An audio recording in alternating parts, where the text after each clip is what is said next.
ఒక ఊరిలో రైతు జీవిస్తాడు. అతను అరటి పొలం సాగు చేస్తున్నాడు. అతను ప్రతిరోజు చెట్టు నుండి అరటి పండ్లు సేకరిస్తాడు. అతను అరటి పండును లెక్కిస్తున్నాడు. ప్రతిరోజు అరటి పండు పోతుంది మరియు అతను పోయిన అరటి పండు గురించి ఆలోచిస్తాడు.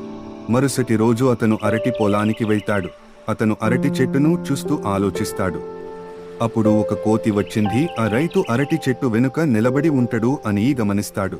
మరుసటి రోజు రైతు కోతిని పట్టుకోవడానికి ప్రయత్నిస్తాడు. కానీ కోతి అరటి పండ్లను తీసుకుని పొలం నుండి పారిపోయింది.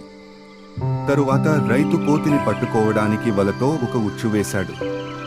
కానీ ఆ కోతి చాలా తెలివైనది. అరటి పండ్లు తీసుకురావడానికి ఒక చిన్న కోతిని పంపింది.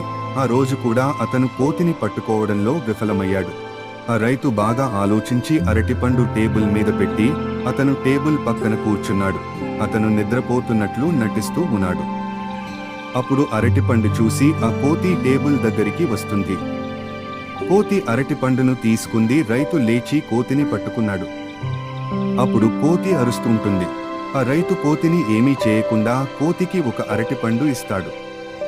కోతి అరటిపండు తిని ఆలోచిస్తుంది. ఆ రోజు నుండి ఆ రైతు మరియు కోతి ఇద్దరూ స్నేహితులవుతారు. అలాగే కోతి పక్షుల నుండి పొలంలో రైతుకు సహాయం చేస్తుంది.